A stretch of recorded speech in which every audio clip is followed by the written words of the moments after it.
Hi, everyone who's joining us. My name is Michael Stewart. I work at the OI Foundation as the Director of Education.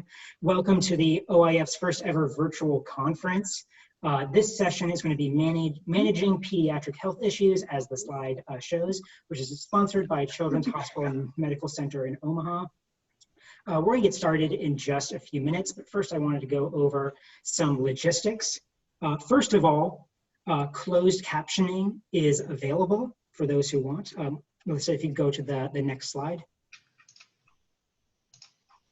So as you can see by the button, there should be an arrow going down to get closed captioning. If you press the closed caption button and then show subtitle, you should be able to access it throughout the entire session. I'm going to actually do that for myself as well. Also, I wanted to ask everyone that you'll notice your microphones are muted. And we ask that you keep your microphones muted throughout the entire session.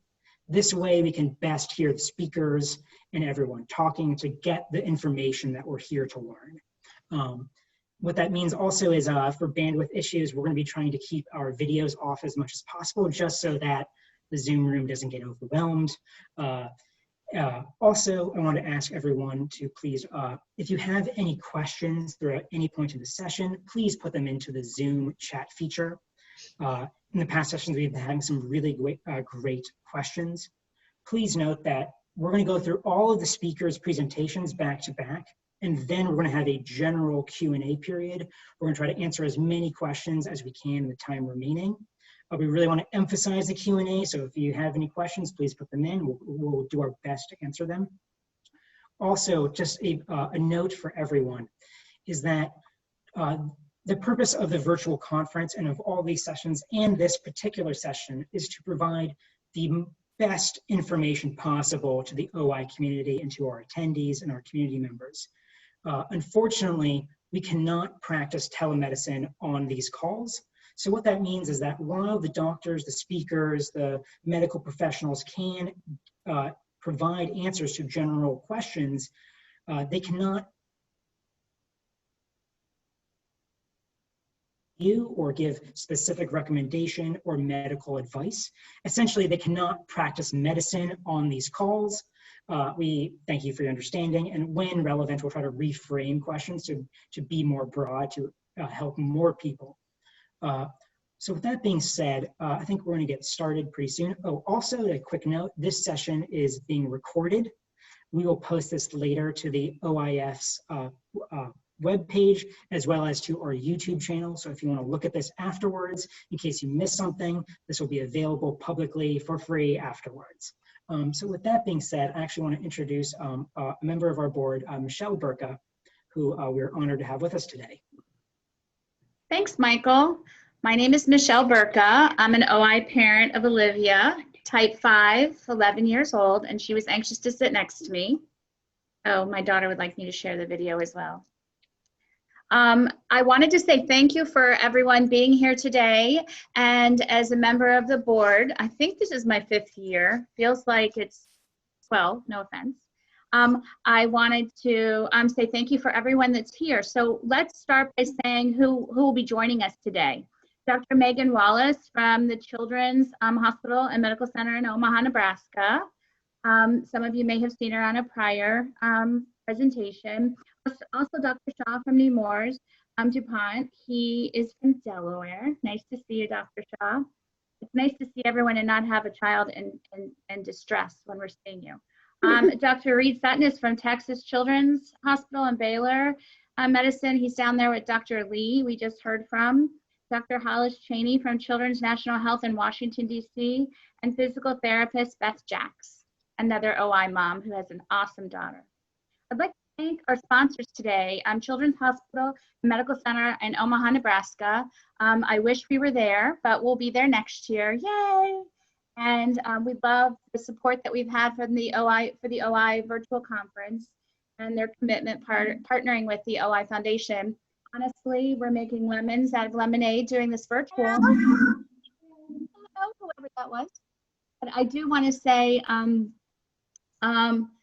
Honestly, I'm a little selfish. I'm kind of glad that we're doing it this way because I was able to invite people from all over the world to participate. And we've heard from many parents over the years that they had a very difficult time attending for financial reasons or for personal reasons. And because this is online, gosh, all this great information is getting out to everybody.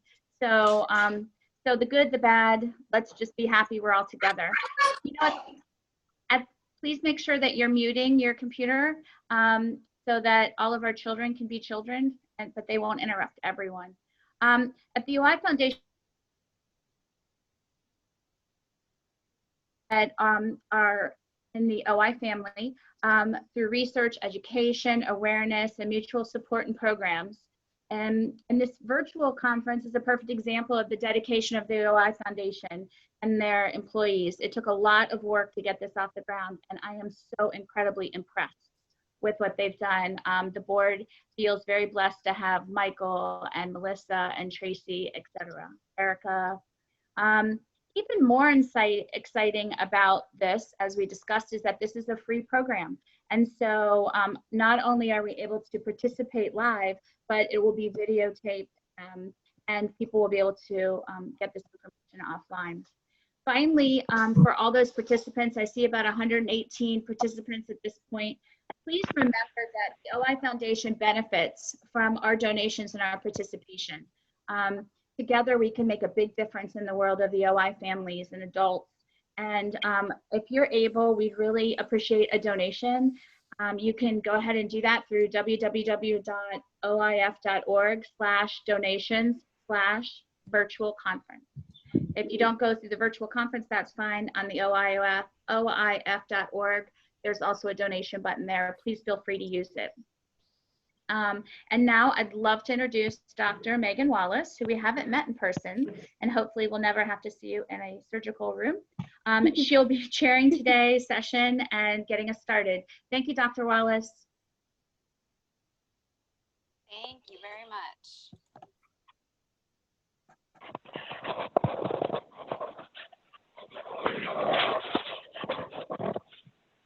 Are you able to see my slide? Oh, is it showing? Yeah, okay, great. So thanks. I feel honored to be able to chair this session, and I'm really excited. We have a great several topics to discuss with everyone today. So I am going to kick off our session. I have the honor of speaking about orthopedic procedures in OI. I am a pediatric orthopedist and enjoy caring for patients with OI. So I'm going to try and talk about all things surgery in about 10 minutes.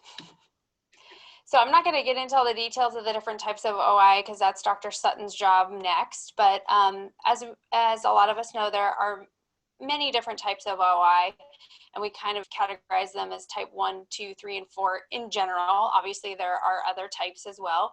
But as an orthopedist, the things that we are concerned about are the multiple fractures that occur in childhood, the bowing of long bones, and then scoliosis and cervical spine problems.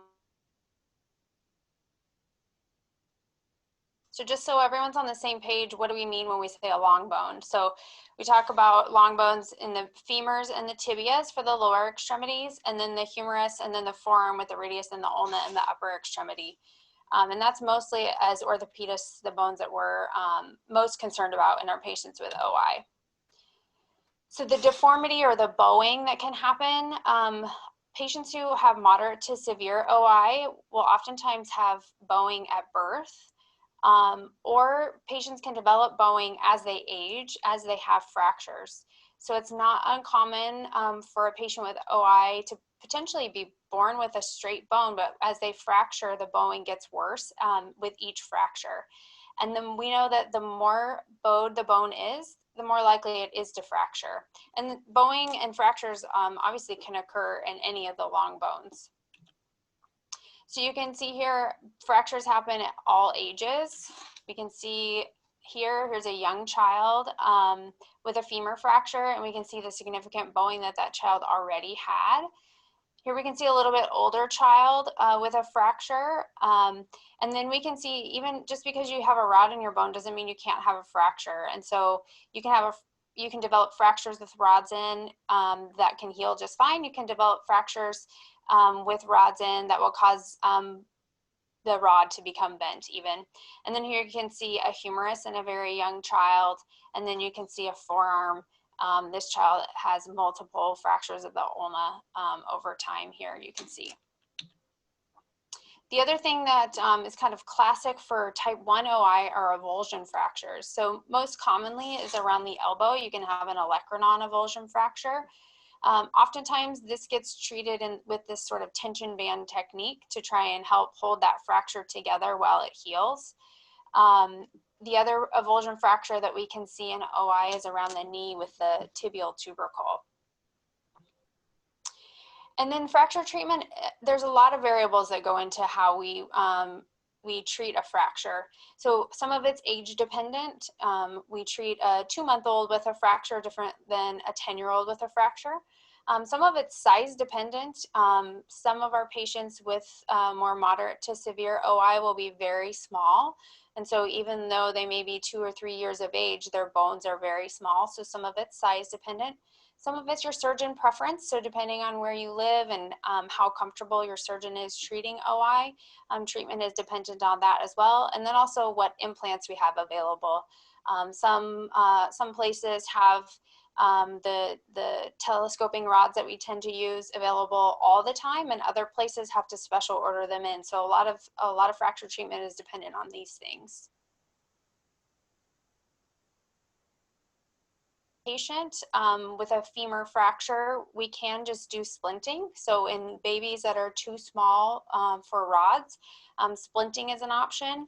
The Pavlik harness, you can see this baby, I don't think any baby smiles like that in a Pavlik harness, but Pavlik harness is an option when babies are very small with a femur fracture. And then the hip spica cast is an option as well. With tibias, we can do short leg casts depending on the fracture. We can do long leg casts if the fracture is a little bit more severe, or even just a simple splint. All depends on the fracture type and how large or small the patient is. From a surgical standpoint, the biggest thing that we tend to think about with OI is not using plates and screws in isolation. We know that from previous experience with plates and screws that these cause areas at the top of the plate where there's a transition from the stiff plate to the weaker bone, and inevitably those patients will fracture at the ends of plates. Doesn't mean we never use plates, but we very rarely use them in isolation. We can use non-telescoping rods, so we can use wires or rods that go inside the bone that are a set length that don't grow with a patient.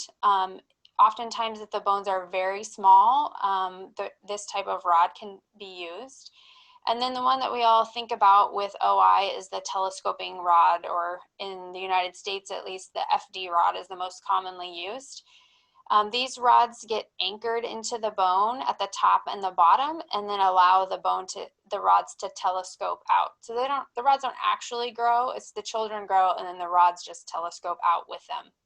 And the goal of any surgery as an orthopedist is to try and decrease the frequency of the fractures that our patients have, and also to try and decrease the number and frequency of surgeries.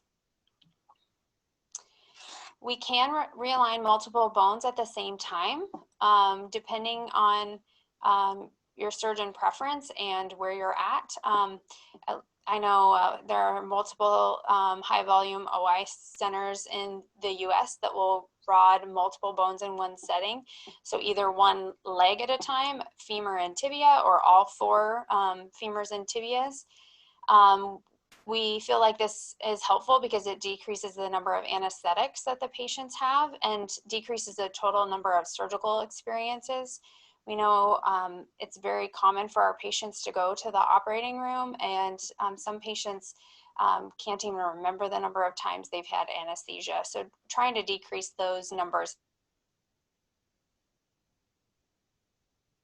when children, oftentimes when children start to stand, especially if they have a lot of bowing deformities of the femurs and tibias, we know that when you start pulling to a stand and start weight bearing through those bones, that you have a higher chance of having a fracture.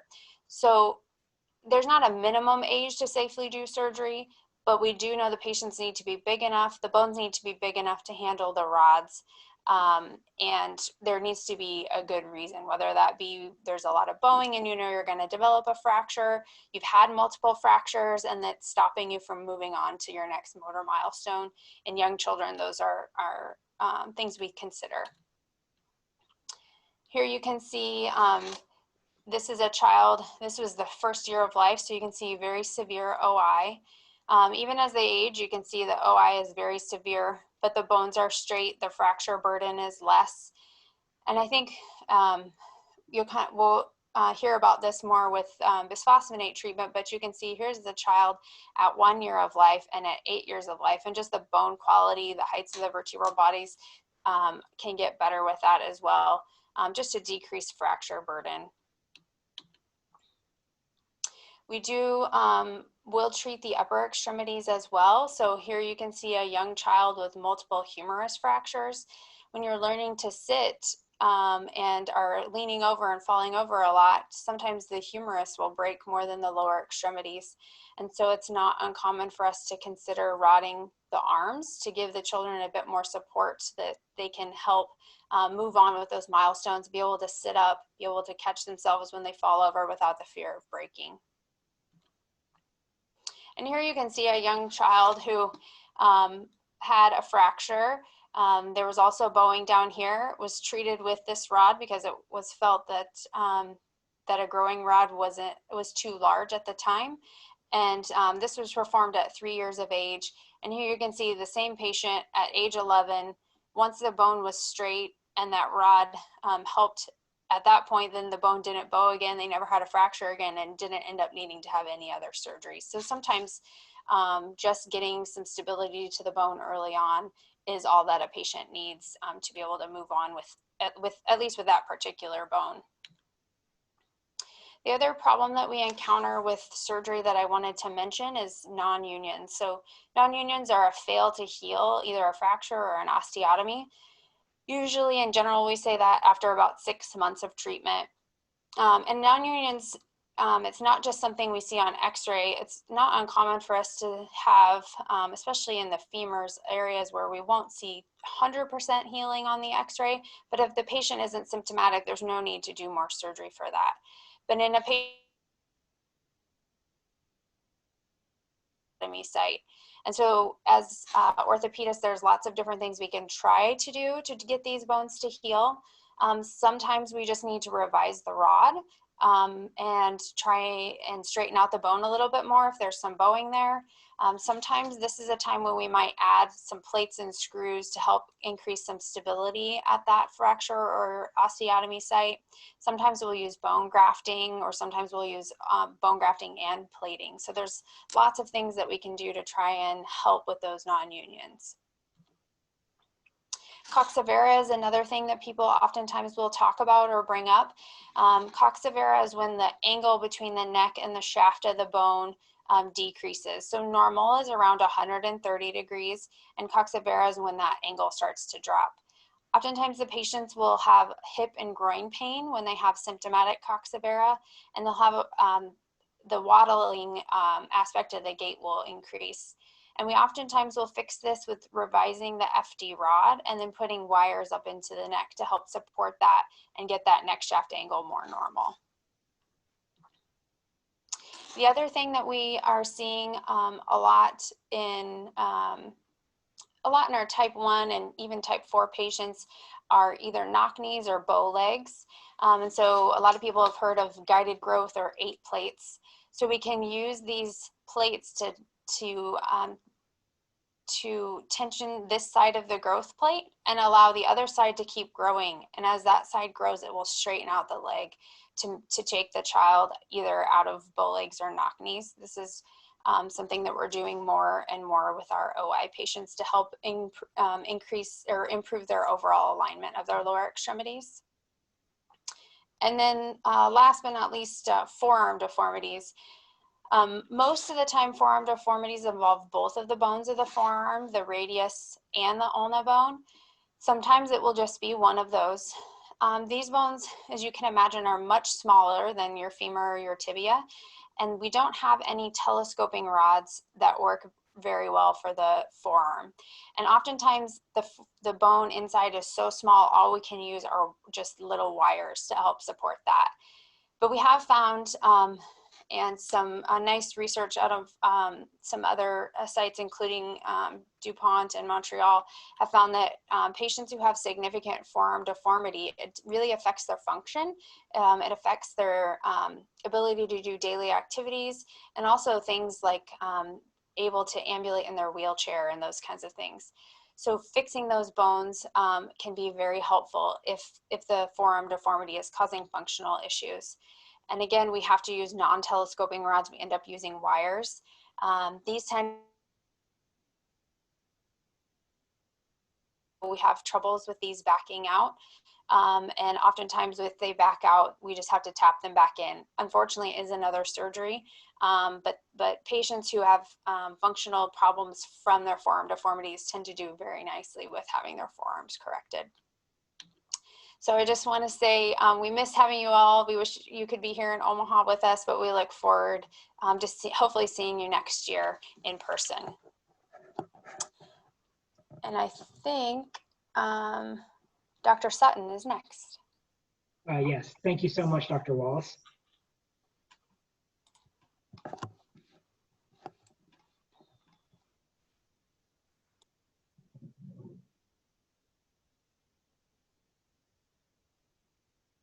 Dr. Sutton, we do not hear you. Welcome, everyone. It's great to be here today. Today I'm going to be doing an overview of OI and talking about briefly the genetic basis of OI. So what is osteogenesis imperfecta?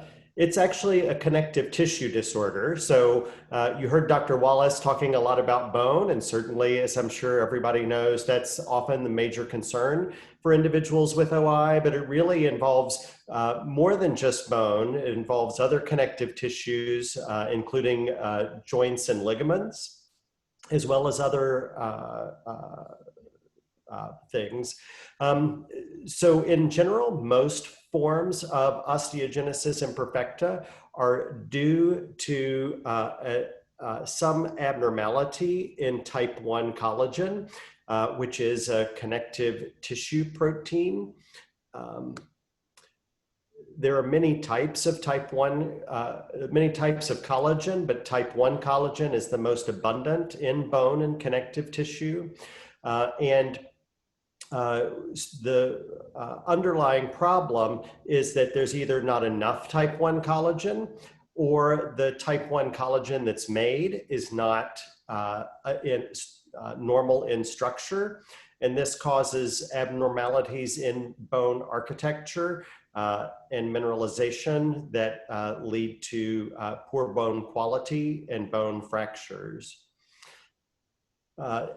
This abnormal structure also leads to increased bone remodeling, which is increased bone turnover. And again, because it's a connective tissue disorder, we often will see loose joints, or kind of people being double jointed, having flat feet,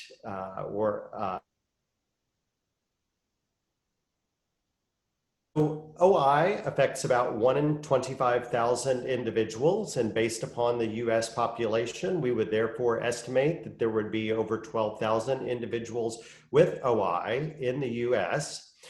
Back in the 70s, David Salins developed a classification system for OI that was based upon the clinical features of OI.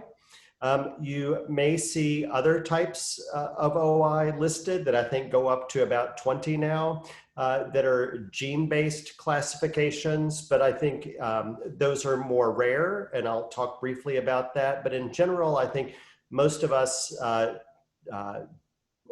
generally tend to stick to this original kind of 4-type classification system for the most part. Type 1 OI is the mildest and most common type of OI. And in this type of OI, the fractures typically start somewhere around toddlerhood. And the underlying cause of type 1 OI in most individuals is a decreased amount of type 1 collagen protein, but the collagen protein is normal.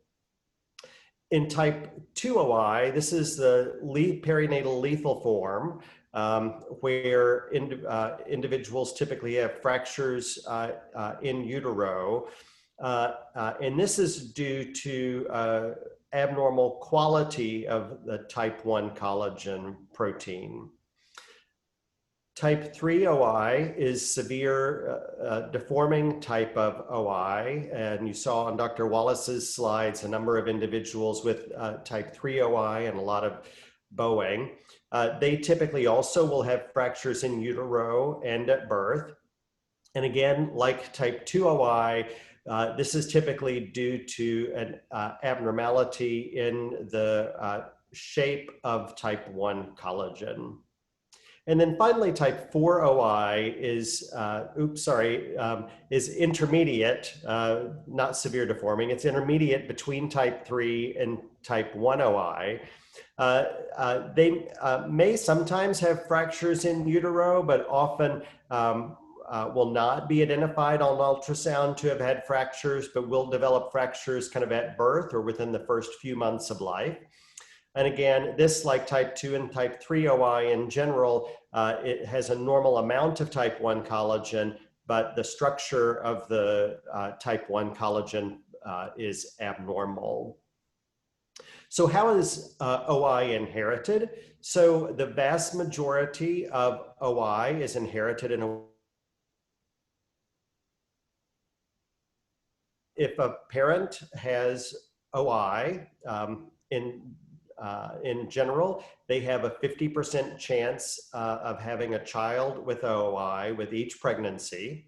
Sometimes people will say, well, I don't understand how it's dominant OI because there's nobody else in my family that has it. And the way this happens is that when we go to pass on our genetic information in the egg or the sperm cell, we need to make a copy of all of the genes to put in that cell to pass on to our children. If there's a copying error that's made in the type 1 collagen gene, this is the mechanism by which a parent doesn't have OI, but due to a problem copying the gene that's passed on, the child does wind up having OI. In a minority, about 5% of individuals with OI, the inheritance is what's called autosomal recessive inheritance. This is where parents are both carriers for OI, so they don't have OI themselves, but they're what's called carriers. And this means that they can have children with OI. And for parents who are carriers of a recessive form of OI, their chance of having a child with OI is 25% with each pregnancy. In autosomal recessive forms of OI, these are not due to direct changes in one of the type 1 collagen genes, but it's secondary to changes in genes that are needed to kind of fold or polish the protein after it's made. So how do we diagnose OI? So often we can make the diagnosis just by looking at x-rays and from history and physical examination. Sometimes we would want to do DNA testing, and this can be done on either a blood sample or in some labs on saliva or a cheek swab. Reasons for testing would be to be sure it's OI and not another condition. There are other conditions that can have similar X-ray features or physical exam findings to OI that can't be distinguished. As I mentioned, there are different inheritance patterns, and so sometimes it can be to determine if there's a risk of other people in the family being born with OI. And then sometimes it can be done to guide management. We do know there are particular therapies that may or may not be more or less useful compared to other forms of OI. So what do we try to do for individuals with OI? So starting with bones and joints. In order to try to reduce the risk of bone fractures or bowing of the bones that Dr. Wallace was discussing, we want to try to increase the strength of the bones. The most important things are things like exercise. So just like everybody hears that you need to kind of stimulate your mind to stay healthy and active in old age, you actually, in order to maintain good bone health, you need to stimulate your bones through the interactions with the bones and muscles that occurs through exercise. So exercise is very important in maintaining or increasing bone density. Diet, healthy diet, including sometimes the need for supplementation with calcium or vitamin D or other things are important for bone health. And then sometimes we use medications such as bisphosphonates in children. There are other medicines in adults that we may use to try to increase the bone density. It's important to monitor the bone density over time. One, to ensure that the interventions that we're recommending as a healthcare team are having the desired effect. As well, with the use of bisphosphonates, there are reports of overtreatment with bisphosphonates where the bones then become too dense, and bones that are too dense are also prone to fracture. You're going to hear later about physical therapy and how to address joint laxity. And then you've heard again from Dr. Wallace, and we'll hear from Dr. Shah about more detail about surgical management. Certainly, for a long time, much of the discussion about oral health in OI was centered on what's called dentinogenesis imperfecta. So you can see in figure A at the upper right of the slide that the lower teeth there have a bit of a yellowish gray discoloration. And this is what's called dentinogenesis imperfecta, and it causes the teeth to fracture or chip, but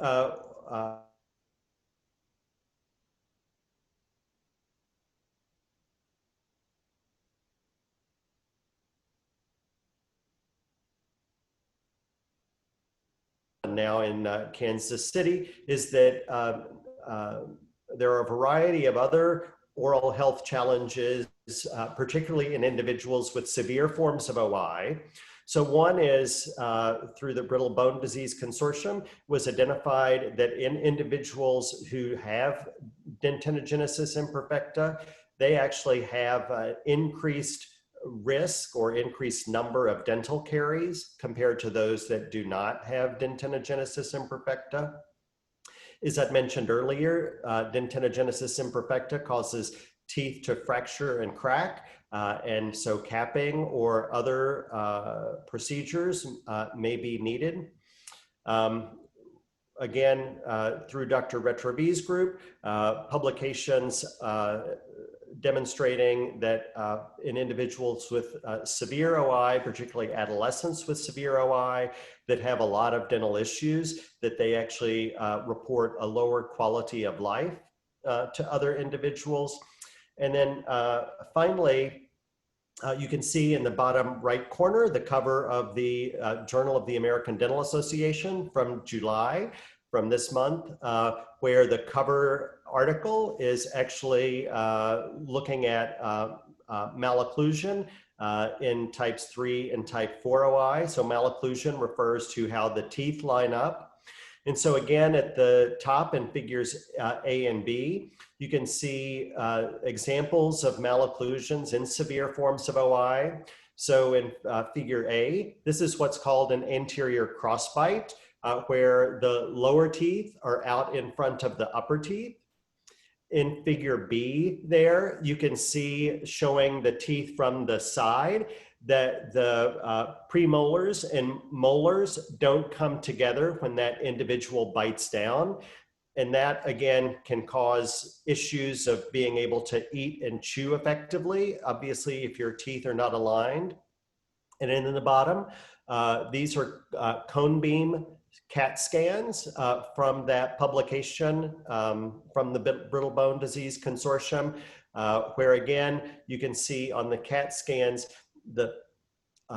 where the teeth are not coming together normally, either kind of the molars are not coming together or the front teeth are not coming together effectively to allow chewing.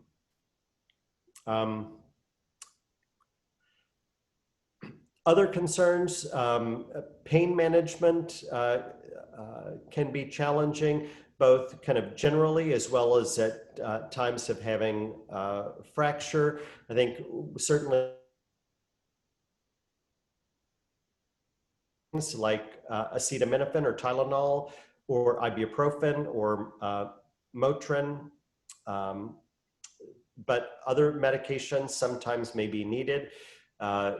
Working on things like feedback or distraction, exercise, stretching are all important.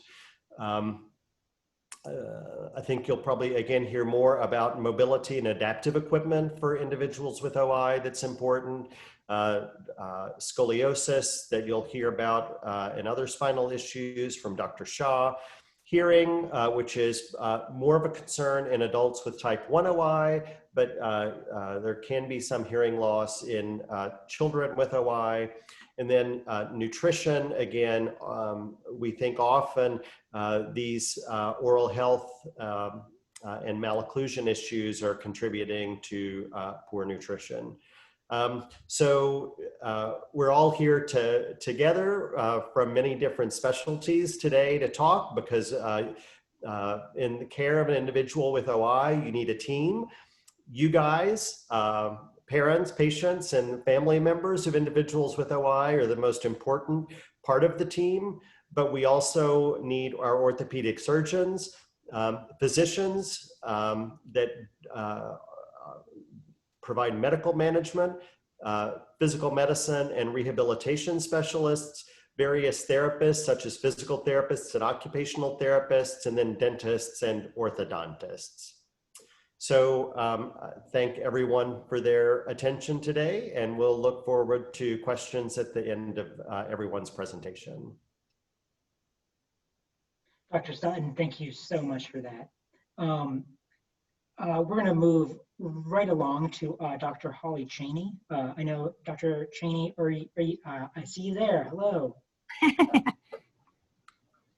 So Dr. Cheney, would you like to share your screen?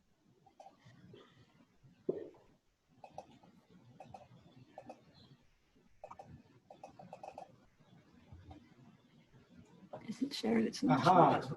Yes, so we see the bear. Can you put it in a presenter view?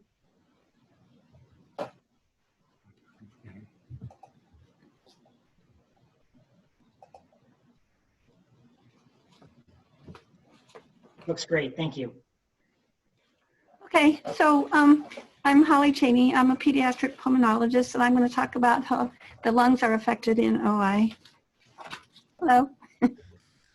Okay, so first I'm going to talk about how it's different in OI and how they end up with complications, partly related to their lungs, partly to sleep, and in particular infants and young children, and then what we can do is respiratory failure. I'm going to first talk about the mechanics of breathing. The way that we breathe is by expanding our chest wall and our lungs to pull air in. So the problem is if you have a rib fracture, it hurts. It hurts to take a deep breath, so it hurts to open up the lungs, and it hurts to cough. If you have significant scoliosis, obviously one side of the lung is pretty crunched. So in OI, the lungs are often small, partly related to short stature, partly because the breastbone may be either sticking out or sunken in. Some people have a barrel chest, and some people have scoliosis.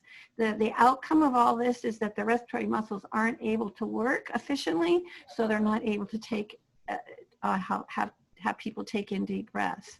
So what happens if you don't have really efficient respiratory muscles, you can't take a really deep sigh, and then the small airways close and part of the lungs collapse, and that's called atelectasis. Also, if you don't have really efficient muscles, you might have a little bit of a weaker cough, and if you can't clear out all of the secretions, then bacteria get in there and set up camp and put people at risk for pneumonia.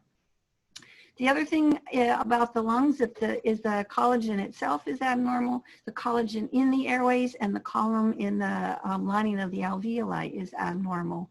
And they've done pulmonary function studies that show that the lung disease progresses in OI even without having scoliosis.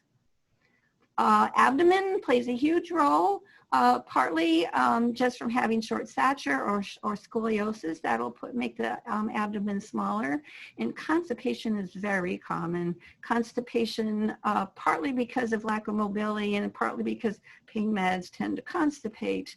So when you have this, it puts pressure on the diaphragms, and once again, it makes it harder to breathe. The breaths are more shallow, the more airways close, and there's less effective cough, so there's retained secretions. The other thing about having a large abdomen is that, and particularly constipation, is it leads to reflux, so that the stomach contents come up into the esophagus, and that does two things. One is it triggers asthma like crazy, and the other is it can actually come up and over and into the lungs and cause aspiration and cause pneumonia and cause damage.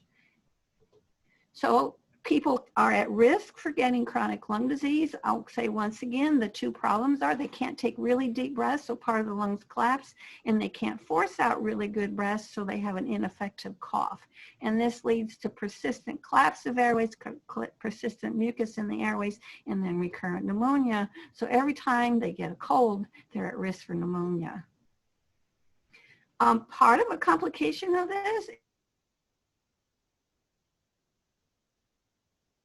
meaning that their lungs are very, very sensitive, and different things that can irritate the lungs will make them have a harder time breathing, make them cough, make them have colds that go on and on forever. So for instance, they might have troubles with exercise tolerance. They might have troubles in the extremes of weather, like the cold air or the hot air. Some people even just drinking a cold drink or eating ice cream.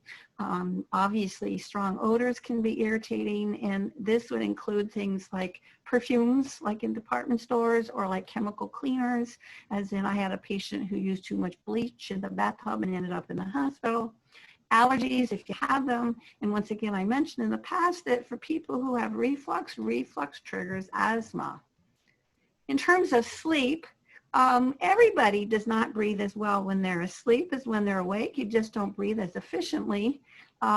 If there's a component of upper airway obstruction, partly related to OI, partly related, for instance, in a 2-year-old who has large adenoids, it's going to close off their upper airway more. And some of these people have some floppiness of their airway related to the abnormal collagen. And because their lung disease itself may be playing a role in that some of the airways are collapsed, they have a harder time getting oxygen, and it's going to be worse while they're asleep. So the signs of having troubles getting enough oxygen is they're going to toss and turn in bed. Their bed's going to be a mess. They might be hard to get up in the morning, and this doesn't count the fact that they're teenagers. They can wake up with headaches, and they can fall asleep in the daytime. Special considerations for the little kids are infants have very small chests and very soft chests. You might see them when they breathe in, their chest really sinks in just because it collapses so much. So this makes their breathing much more fast and shallow. So that this puts them at much higher risk for getting into troubles with closing down their lungs with atelectasis, higher risk for needing oxygen, and even respiratory failure, particularly with a bad cold. So the treatment, bronchodilators like albuterol will help a lot of these people open up the airways. Inhaled steroids, we want to minimize oral steroids, but inhaled can be used because they don't get absorbed and they help all that inflammation in the lungs. If they're prone to pneumonia, to use antibiotics early. And then there's a bunch of airway clearance devices. And what I want to say about airway clearance is the whole idea is to try and get deep breaths and try and get the secretions out. So this is an aerobica, which is just a little device that you breathe into. And what it does is it vibrates the air, so it shakes up the mucus and also puts a little bit of positive pressure into the lungs to prop the airways open. This is a wonderful device, the cough assist. It can be used at home. Kids don't always like it, but it really works for them. It blows air into their lungs and then sucks it out. And while it's sucking it out, it sucks out the secretions. It feels weird, but it works. BiPAP, you probably heard about people who have sleep apnea and have to go on CPAP or BiPAP. This is just positive pressure blowing into the lungs to prop the airways open. It works for OI also because it opens up those small airways that are collapsed. CPAP is just one continuous steady pressure. BiPAP gives two pressures, so it actually gives an inspiratory higher setting, so it's more efficient at opening up the lungs, and it's actually, they don't admit this to adults, but it's more comfortable than CPAP. So who should have a sleep study? Anybody who has symptoms of trouble sleeping, they're very restless, headaches in the morning, hard to get up, sleepy in the day. Anybody with particularly low function is at higher risk because they're going to collapse their airways and have low oxygenation with sleep. And the 2- to 4-year-old is high risk for having large adenoids compared to their airways. So those are the kids that often end up getting their adenoids out anyway. And obesity increases all the tissue in the upper airway, so contributes to upper airway obstruction. And the treatment for troubles with sleep might be just oxygen, might be CPAP, might be BiPAP. I just want to show you that there are a lot of different options for using a mask on the face for CPAP and BiPAP. The adult world, they sort of tell them, well, put up with it, but there are a lot and it can be quite comfortable. And once you can actually sleep and not have troubles breathing, you actually feel better in the day. So who should get lung function? Everybody should get lung function, pulmonary function test, particularly at a baseline, and particularly anybody with small lungs, with scoliosis, with asthma, and with recurrent pneumonia. So the problem with going into the OR is we don't always have a choice. It's done on an urgent basis, but it's elective. It helps to try and make sure the lungs are in optimal shape. The problem is that anesthesia leads on purpose, leads to airways collapsing, and therefore they're going to have a hard time popping them open when they wake up. So in order to plan for anesthesia, if there's any inflammation or infection, it should be treated ahead of time. If there's a good response to albuterol, let the anesthesiologist know it. If someone needs positive pressure like CPAP or BiPAP with sleep, they can tell the anesthesia and they can give them that in the recovery room and they'll recover much faster. The other thing is pain meds. Make sure that they get enough pain meds because if they're not able to sigh, if they're not able to cough, they're going to have more respiratory problems. So I wanted to give a few exercises. The whole idea is, I said, to pop the lungs open and to try and get out the blowing up balloons. Things that kids can do is they can blow them up and see who can make the biggest balloon and let it go and see who goes the farthest. They can blow up a balloon and tie it up and see who can blow it across the table. Kids can blow through a straw and into a piece of cotton and see how fast they can make it go, see how far they can make it go. They can race each other. They can try it get it into some kind of a goal area. Bubble volcanoes is just soapy water with food coloring in and have them breathe through a straw and make bubbles. You can tell this little kid obviously enjoys it. And believe it or not, just blowing raspberries. The idea is positive pressure and vibration. And that's the end. Dr. Cheney, thank you so much. Sure. And I loved all of your animations and GIFs, by the way. Fantastic. So we want to be very conscious of time, so we're going to move right along. And again, if you have questions for any of the speakers, put them into the chat and we will get to them later. We're going to answer as many as we can. So I'm going to turn off your, and this is actually, Dr. Shah is already on it. So up next we have Dr. Shah, who is based out of Nemours DuPont Hospital in Wilmington, Delaware.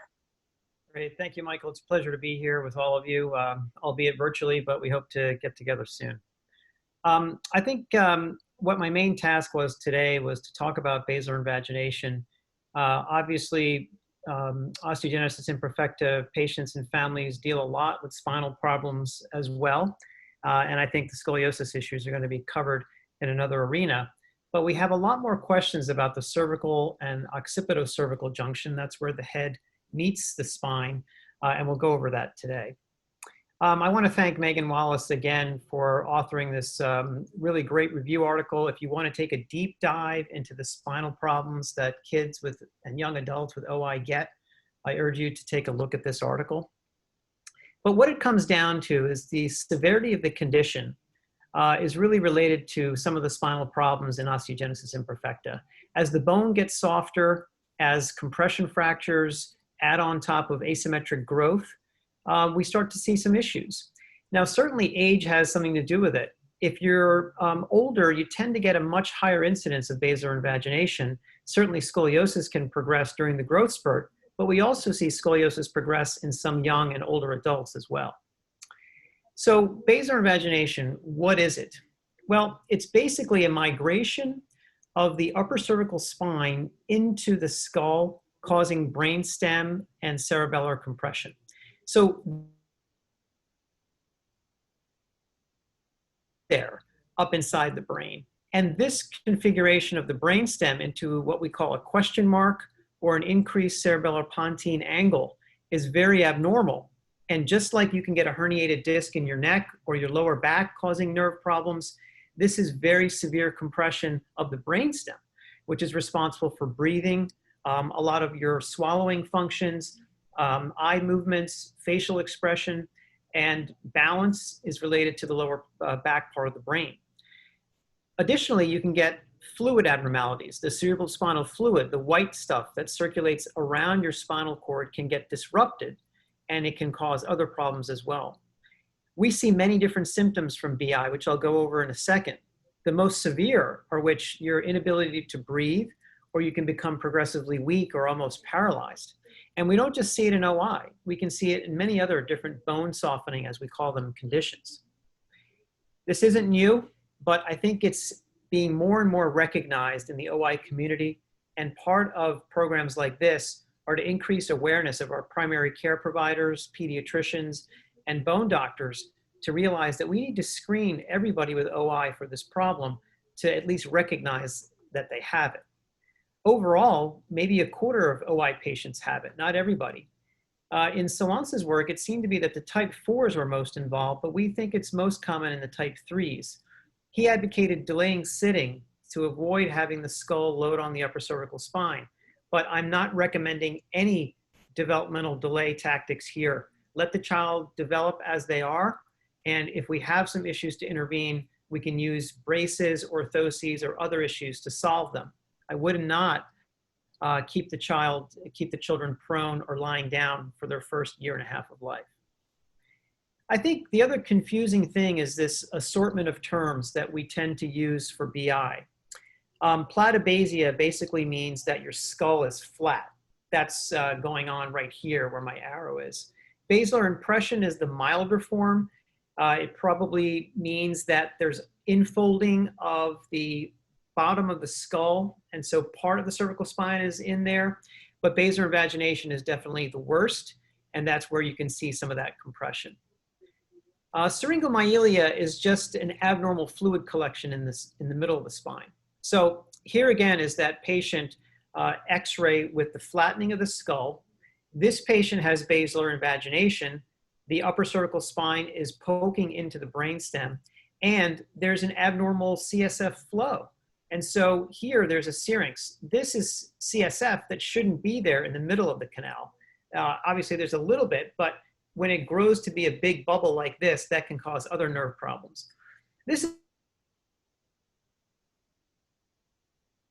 you can see how it almost looks like a mushroom top as the upper cervical spine is going inside the brain. Now, these are two pictures from different patients to contrast. This one has BI on the left, and this one does not have BI on the right. And you can see how the normal brainstem comes right down through the foramen magnum, or the hole at the bottom of your skull, and the spinal cord drops below that.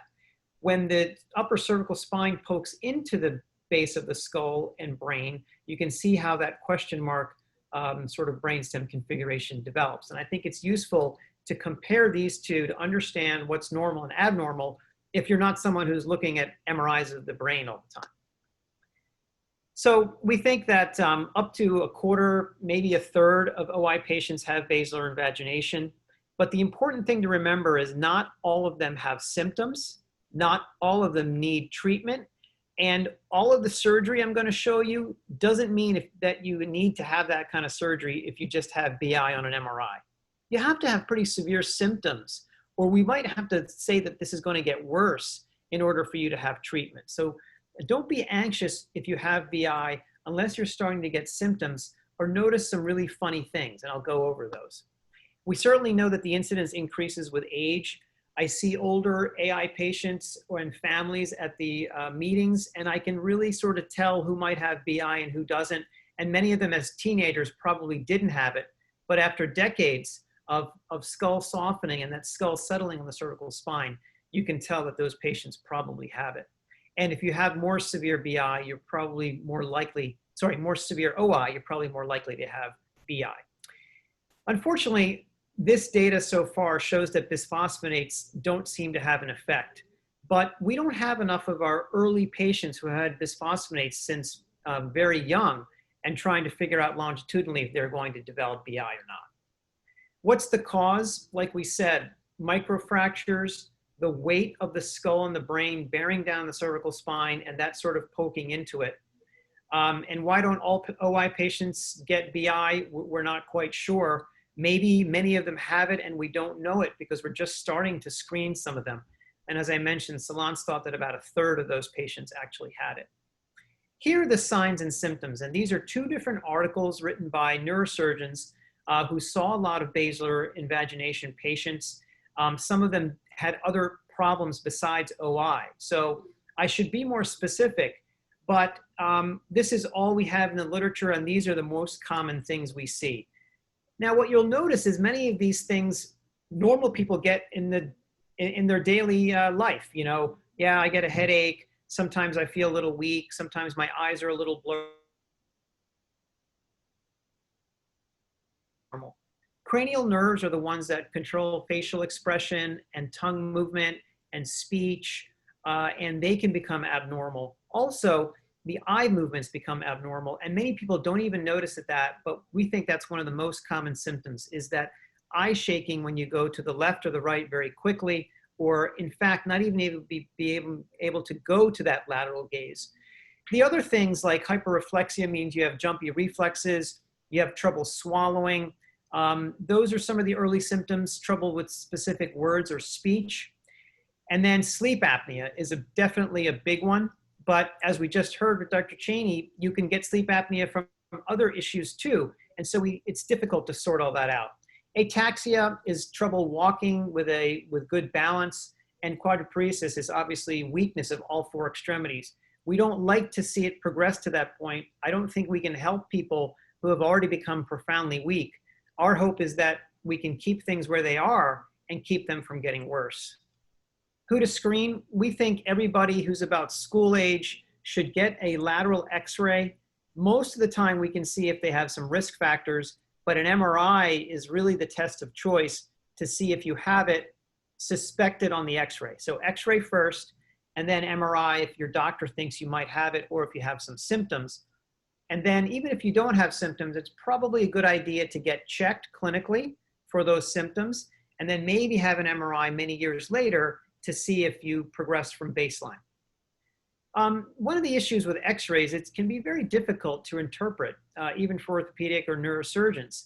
We have all these lines that we know about that we draw on the skull and the jaw, trying to figure out where that dens is, and it can really be all over the place. So a lot of people argue about what's best to do, and many of these landmarks are really difficult to identify.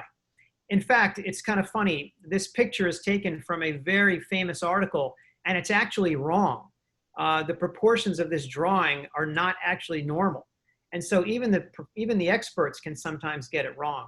My point is this: the MRI is really the best test to use for suspicion of BI and if you have symptoms.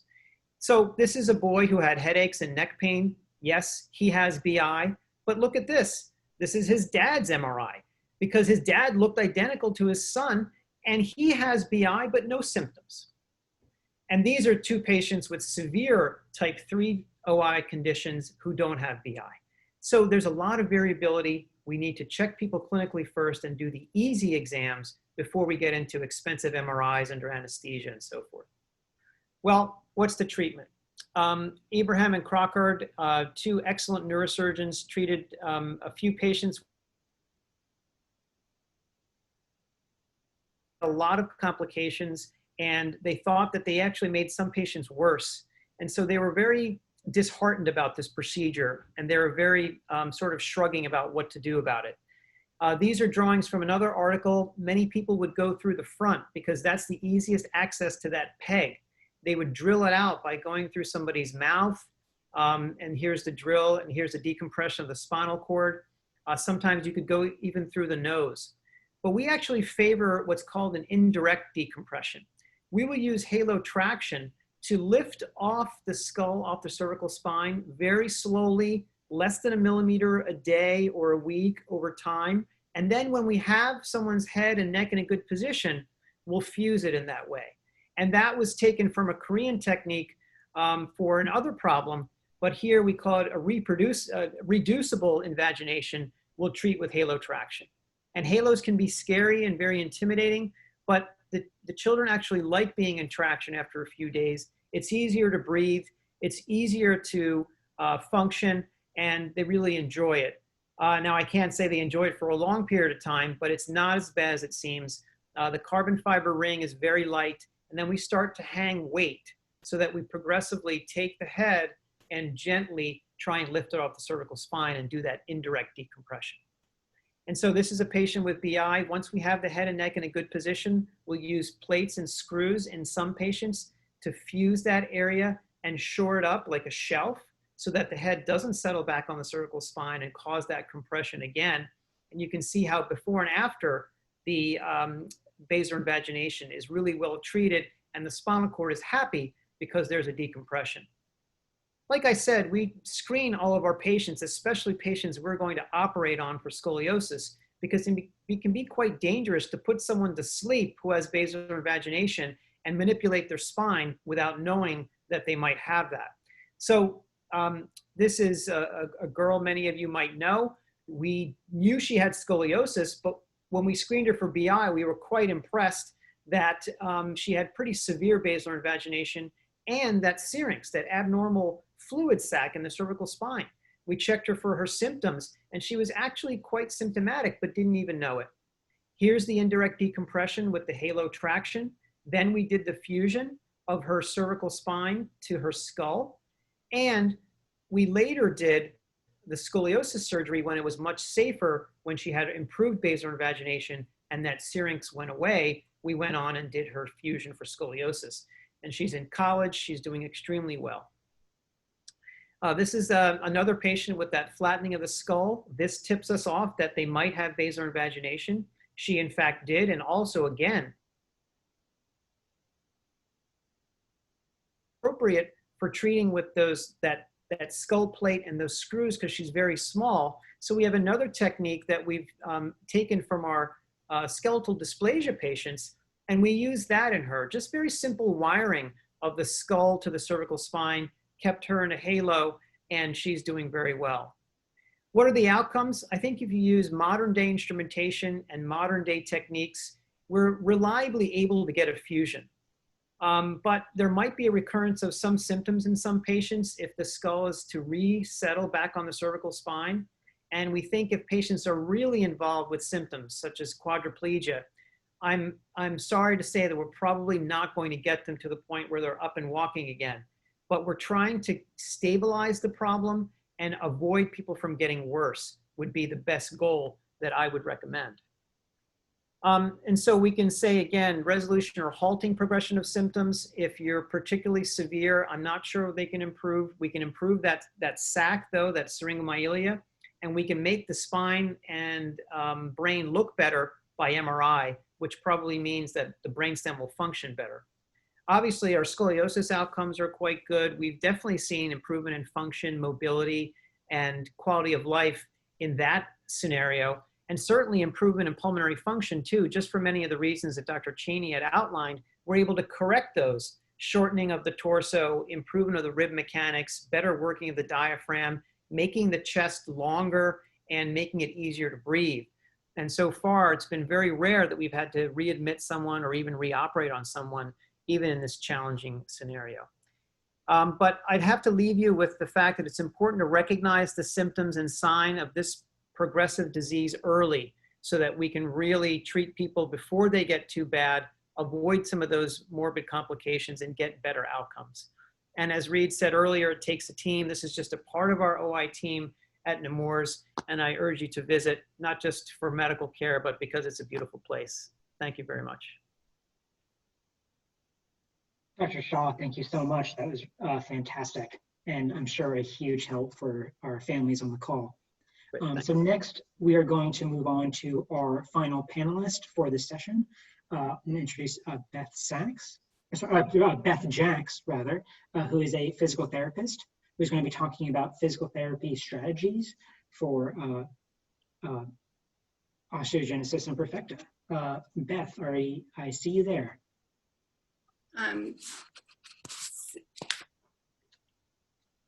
Is this good, Michael? Looks good, yes, thank you. Okay, so thank you everyone for allowing me to join with this really important topic of physical therapy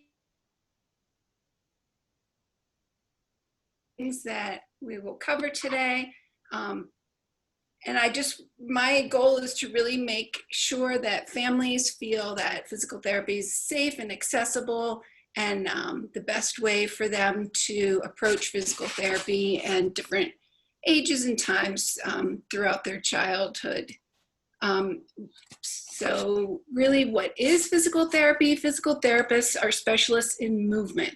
So they work with their clients to promote independent function and participate throughout their daily lives in the community, in school, and at home. So really, sometimes we think about physical therapists as doing a lot of exercises, but really those exercises are for a functional outcome. Unique for people with with osteogenesis imperfecta is that they want to be mobile, but they don't want to break their bones either. So it's a fine balance between getting the mobility and getting it in a safe way while decreasing the risk of fractures. Physical therapy is absolutely part of the multidisciplinary approach to OI care, because we can't all act as one. We've got the whole team, like we heard earlier. And it definitely varies throughout childhood for kids with OI. Sometimes there's direct services, and sometimes there's times without needs for direct services. So choosing a physical therapist can really be a daunting task for parents with children with OI. A lot of people don't live near a major center. A lot of physical therapists do not have experience with people with OI, but that's okay. That doesn't mean you shouldn't do physical therapy with kids with OI. And the OIF can provides help with recommendations as well as members of your care team locally. But some of the things that you can look for if you can't get those recommendations locally is the physical therapist interested in collaborating with you? Will the therapist listen to your concerns?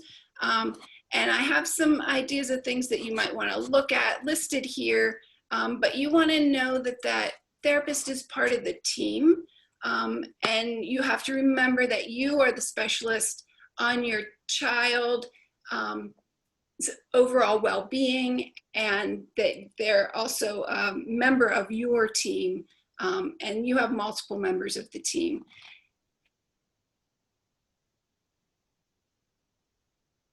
That you're not working alone, but you're working with the therapist. And so some of the things that you want to look at are, do you feel comfortable with the therapist? Do you feel comfortable with the setting? And please be open with that therapist before you begin. So sometimes we think about physical therapy as the therapist tells you exercises to do and you do them. We have to think about, with children with OI, we need to think about that in functional goals. So maybe your child wants to get on off the potty chair by themselves, or get on and off their toilet at home, for example. So they might have multiple goals, but that might be one of them.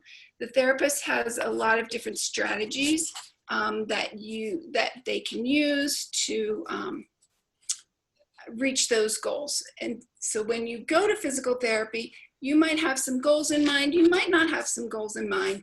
There should be a full evaluation, and they'll be able to carefully recommend some interventions, some techniques, some therapeutic activities that you can do to reach those goals. I put balance in highlight because really we don't think about, oh, a physical therapist can help me with my balance so I don't fall, or my child doesn't fall. So those are a lot of things that we don't automatically think about with physical therapy, but they're absolutely very important. Dr. Sutton talked about joint conservation techniques. We also talked about use of muscles for respiration. Those are all things that you can go to a physical therapist to help you work on. So the physical therapist is also really instrumental in helping you adapt the environment. So we're going to work on independent function, but we also need some adaptive equipment, or possibly some adapted devices to help you and your child develop independence in what they want to be doing.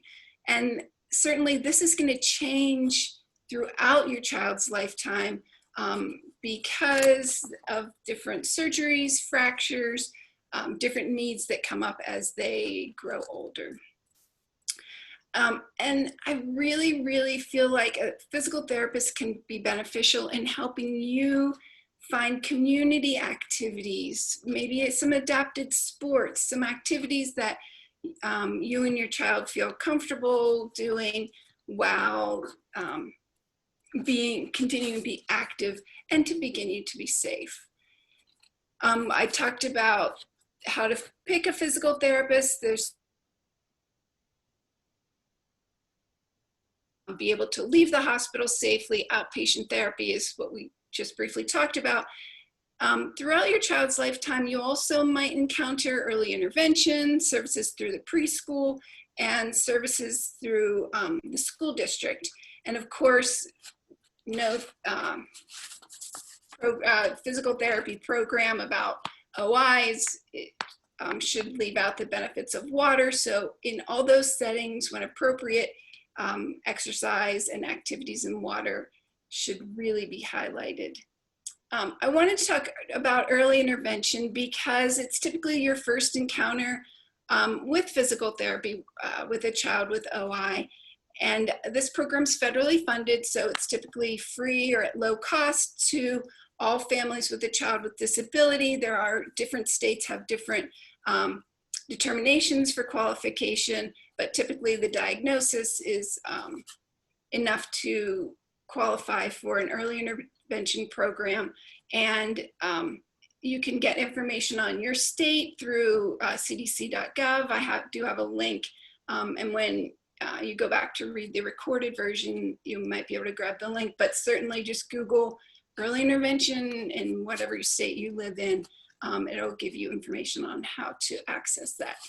So the concern with infants with osteogenesis imperfecta going into early intervention is you just came home with this fragile baby and now somebody wants to do exercises. So the thing to think about, and I hear a lot of people, a lot of parents fearful of early intervention. The things you want to think about with early intervention, it's a coaching model. It's family driven. So a coaching model means that the therapists teach you how to incorporate these activities during the day. You certainly in early intervention and in any therapeutic setting can be the primary person that handles your child. I know a family where the therapist hadn't touched the child in 2 years, and that's the family's preference, and it worked very well for them. So don't feel like somebody's going to take your child and do exercises on them. This is really a family-driven program. It's in the natural environments, wherever you and your child are, whatever's best to help promote their independence and their development. Really at this age, there's so many fractures. A lot of kids have their first rotting surgeries during this age. So everybody really needs to be flexible. The whole team needs to work together. You and the therapist, the surgeons, the medical team really need to work together to safely We know that mobility also impacts their ability to provide self-care, their cognitive development, the sensory development, their social skills, and communication development, all are impacted by the ability of your child to move. Some of the things in early intervention are handling, carrying, positioning, developmental milestones, sensory, and absolutely adaptations. We're going to look at car seats, strollers, high chairs, whatever to get your child up with you and active with your family so that they can sit at the table and enjoy conversations at a meal when your family's all together. And then a lot of caregiver education is provided during this time.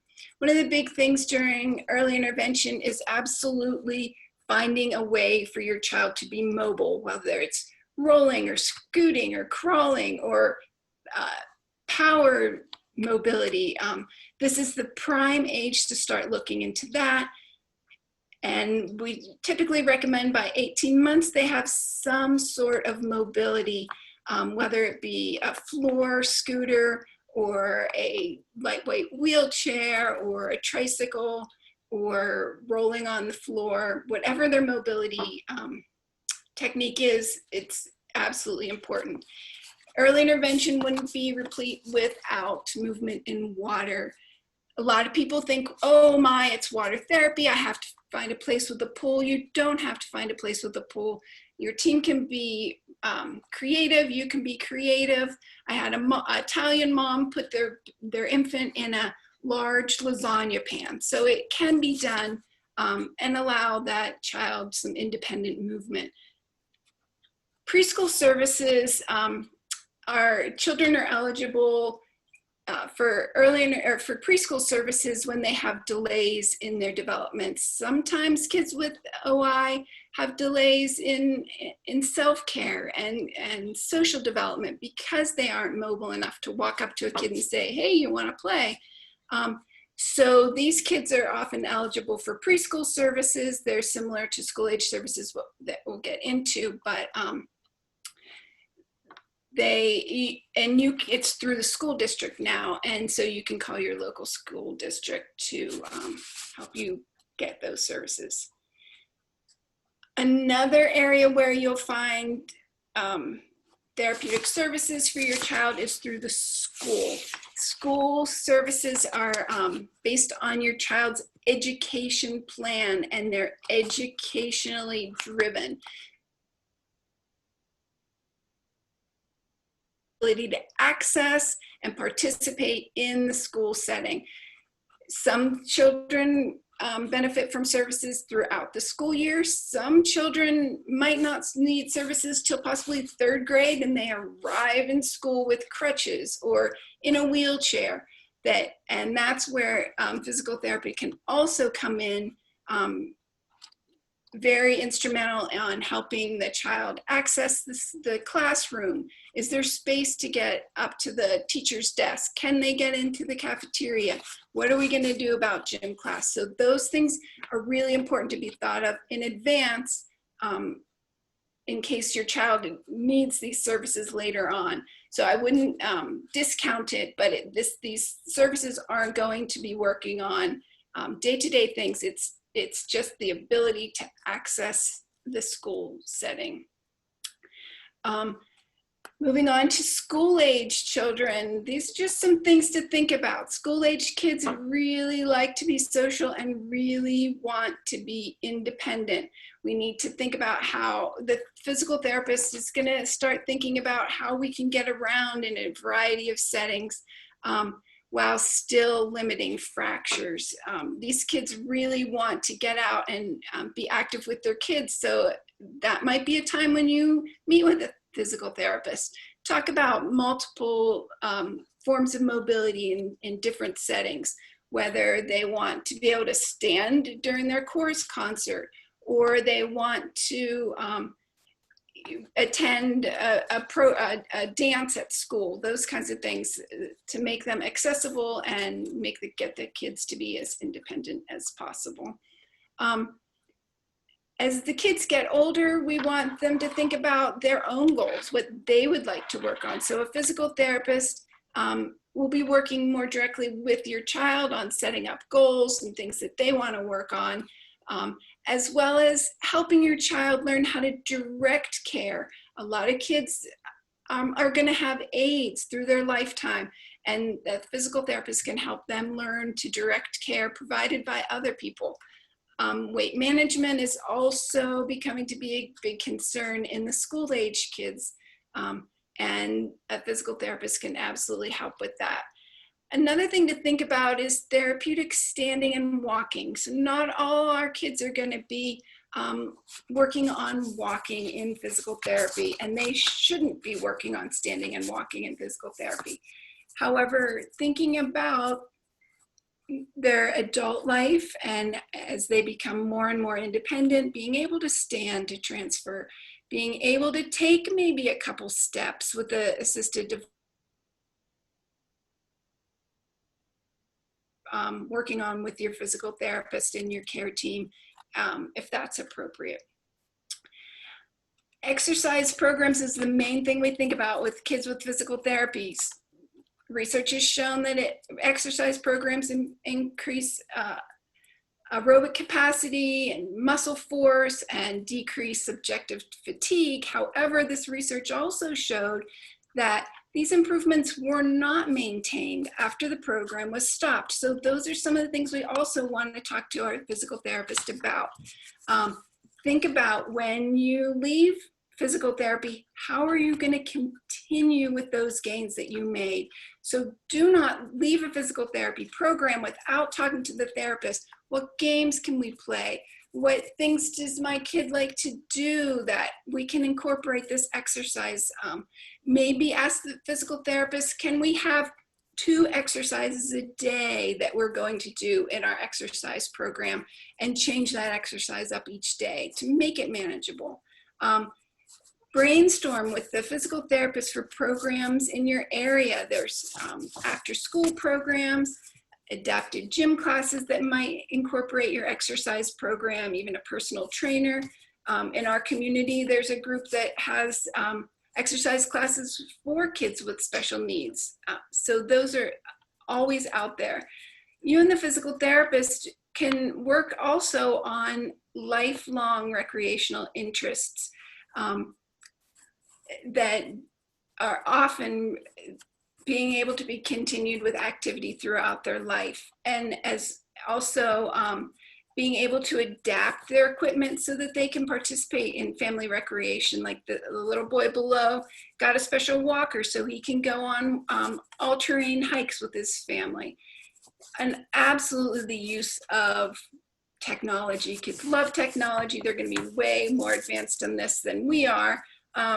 So I listed some ideas. There's also, I saw yesterday a young lady in the West Coast that's starting to put out YouTube videos, a young girl with OI. So those are some things to keep an eye on, and talk to your physical therapist as well.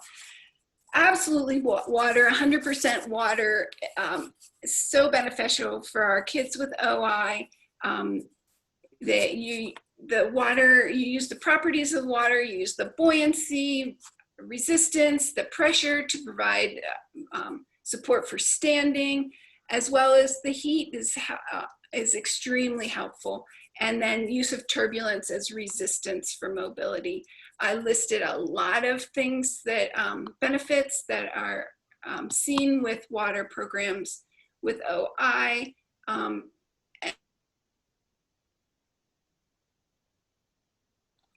Being signed up with the physical therapy program in a pool, you can start with that and then continue that on at home, at school, at the beach, wherever, whatever you have access to. But we really, really need to think about how we can keep this going with kids with OI for a lifetime.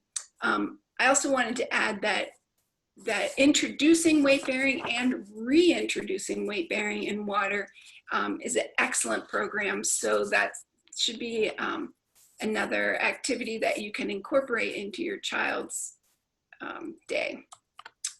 And I really want to thank the OIF for having this virtual conference, as well as all the OI families and the parents who allowed me to share their beautiful photos of their beautiful kids. Thank you so much. Thank you. So I want to thank everyone who has just spoken in the session today. Before we move on to the Q&A, I also wanted to just announce and introduce, actually, I see Dr.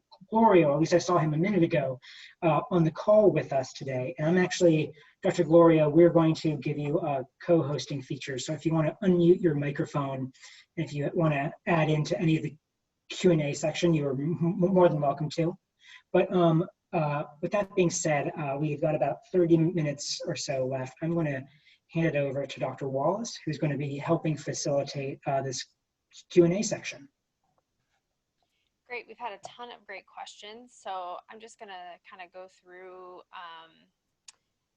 some of these. I think good one to start with, several people have been asking, what age is the right age to get a baseline DEXA scan and also baseline pulmonary function tests? Dr. Sutton or Dr. Cheney want to chime in?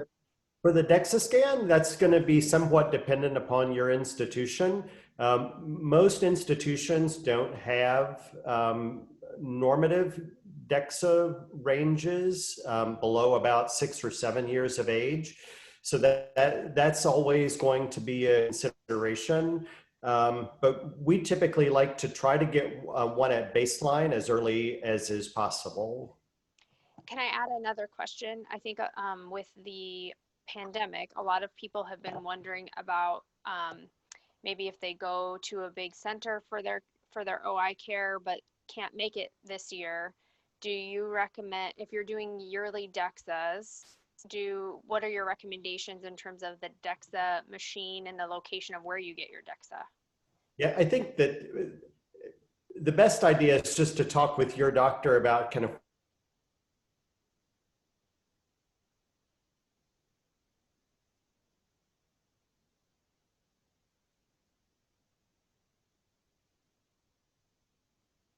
there is some variability between machines, but again, I think just talking with your doctor about, do they think it's safe to postpone it for 6 months to get it more locally, or those sorts of things. Great. And then what about PFTs? So actually, it's pretty young. Girls are smarter. So it used to be like 5 for girls and 6 or 7 for boys. But now we have these motivators that, like if they make the chicken run across the screen to the flag. We've had 3 4-year-olds do it, and really, really smart 2-year-old, except they were afraid of the mouthpiece.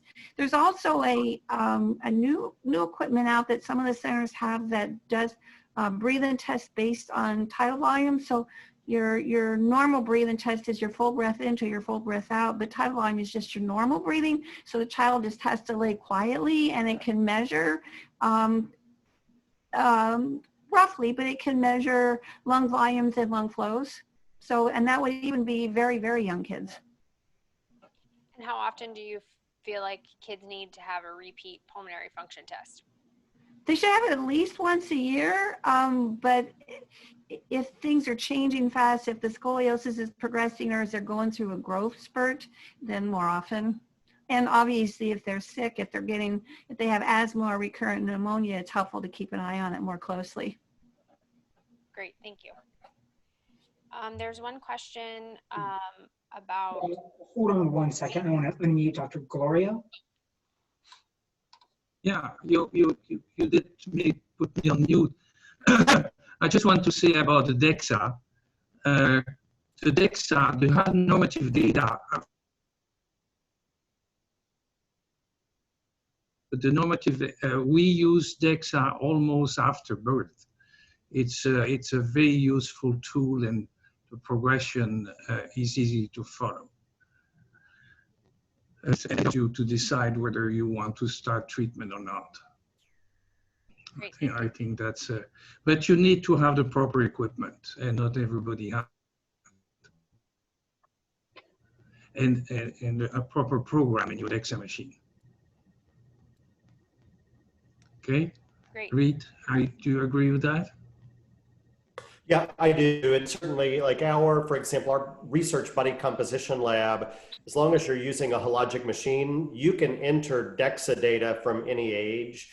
But again, my experience has been that centers, if they don't have it on built in, like Dr. Gloria said, if they don't have the equipment or the things built into their machine, they're often reluctant to try to do the DEXA, sure. Use the other normative data.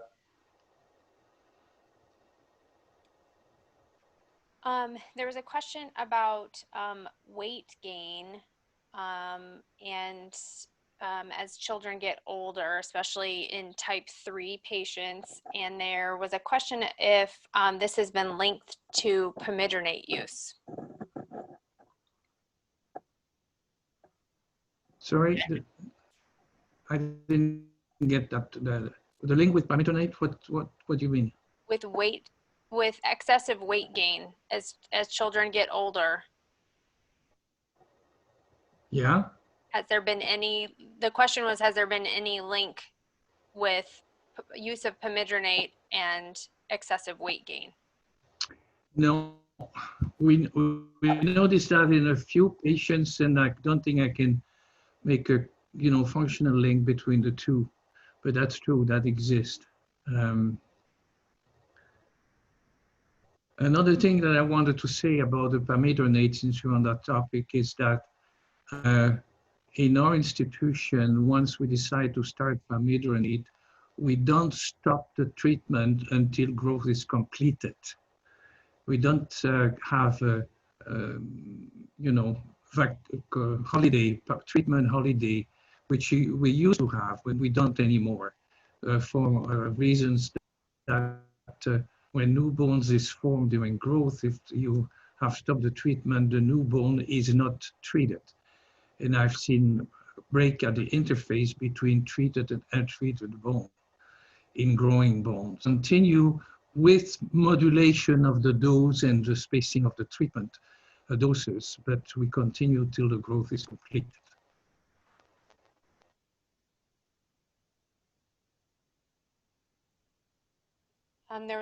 There's several surgery questions, so I'll try and address a couple of them and then we'll kind of move on. So there was a question about excessive calcium or bone buildup with rotting surgery, and in the setting of type 5 OI. So with type 5, it's a one of the more rare forms, and type 5 patients do tend to make excessive callus with fractures or even with surgery. So it's not a risk of rotting surgery. It's just, and Dr. Glorio can probably comment more on why it happens, but it's something that's known with type 5, and it's kind of a classic finding with type 5. Well, the excess, you know, the exuberant calluses with type 5 is a classic. We can relate that to calcium intake. And so we have never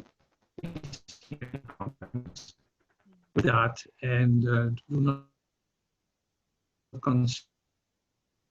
they should be monitored more specifically, because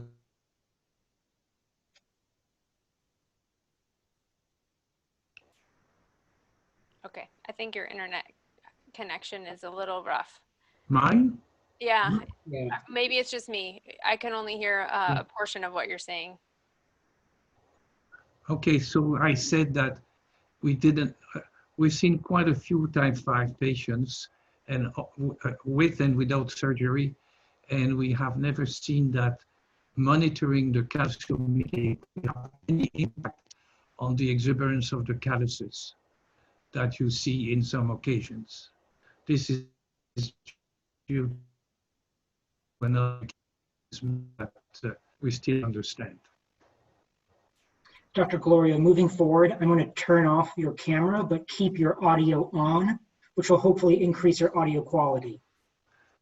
I'm sorry, keep what? I turned off your camera so we can hear you better. Is that better? Yes. Yeah, I think so. Okay, okay.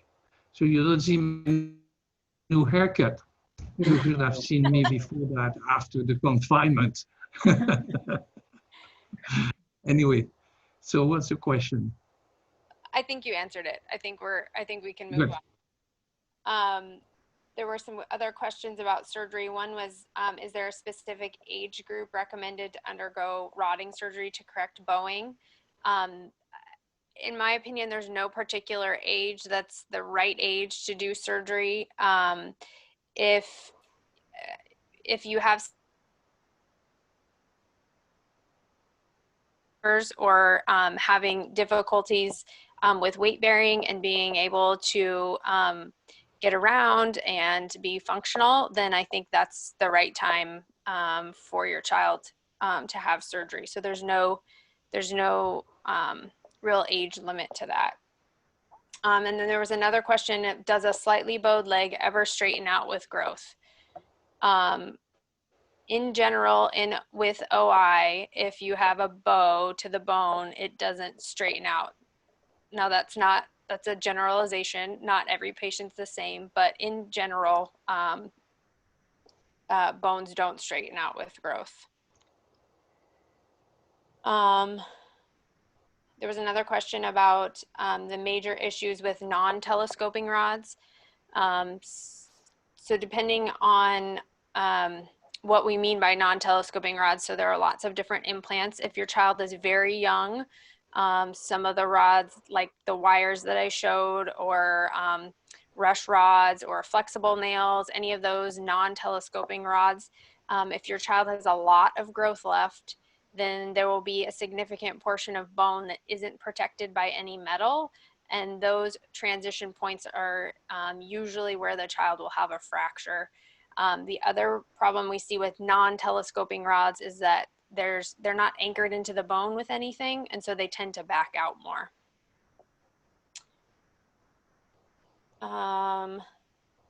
Dr. Sutton, there was a question about, maybe you can answer this, if there's any information out there on using human growth hormone in more moderate to severe OI.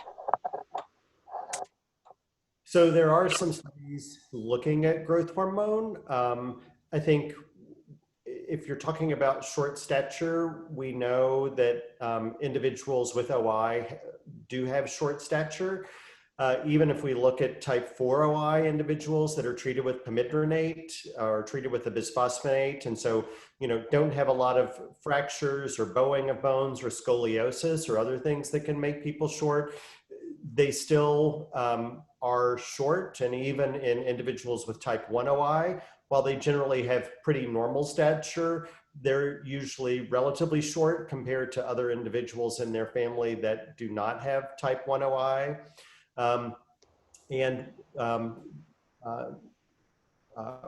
There is some evidence from Dr. Rauch, who works with Dr. Glorieux there in Montreal, that there is an intrinsic bone growth issue, so that it's not, again, necessarily short because of bowing or other sorts of things, that there are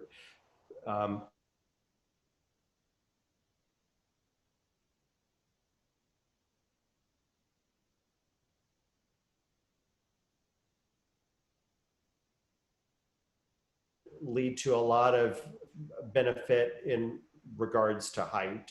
Some people have discussed using it for bone density, but again, I think most of us typically stick to primarily to bisphosphonates in children. And then on that, since you brought up bisphosphonate,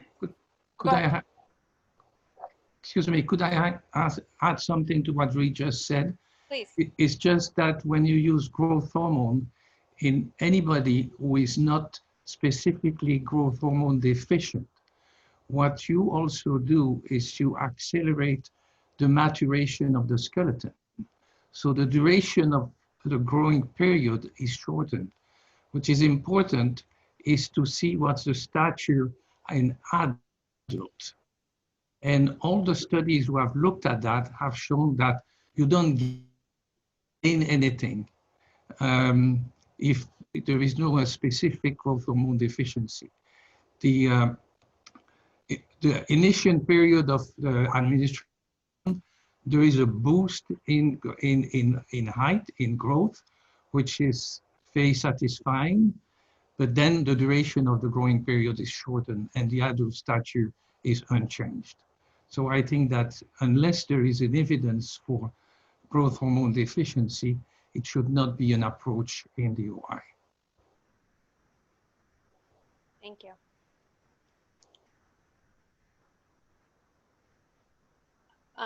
There's been a couple of questions about the difference between zolendronate and pamidronate.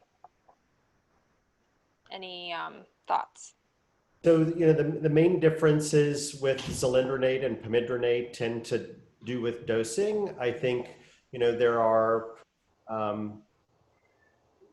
some people that prefer one versus another, but I think most of us that have used both feel like that in regards to bone density or other sorts of things, that they are similarly effective in regards to addressing those sorts of issues.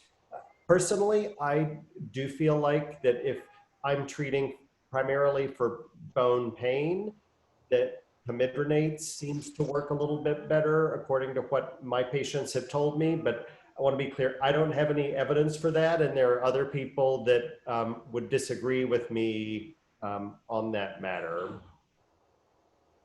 The other thing too, would say that we do tend to see more of the, with the zolendronate, more of the, what we would, symptoms with the first infusion that we would call acute phase symptoms. So like the fever,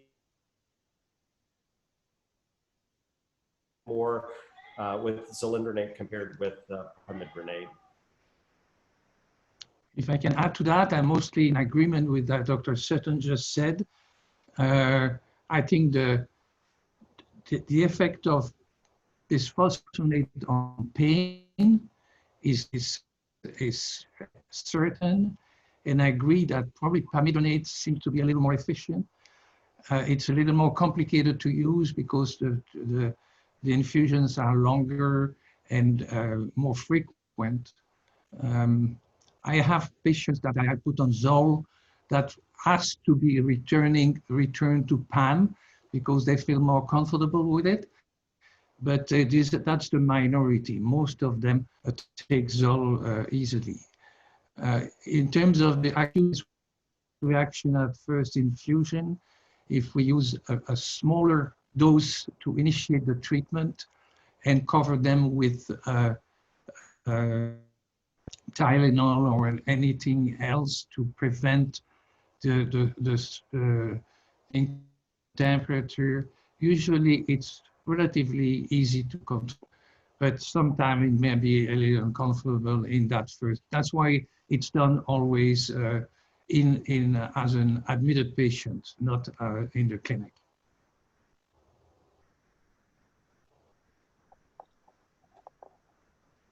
Great. There's several PT questions. One of the questions is, are there any recommended forms of exercise for someone who has a fear of falling or a fear of breaking? That's a great question. It's really common, the fear of movement.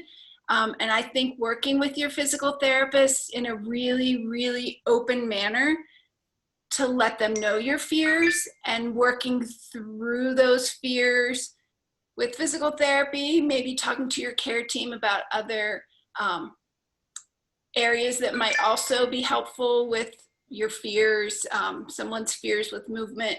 But I think that would be a multidisciplinary approach to those fears, because they are valid fears with movement. Certainly a physical therapist consulted would be able to be helpful. There's one question about some dance activities.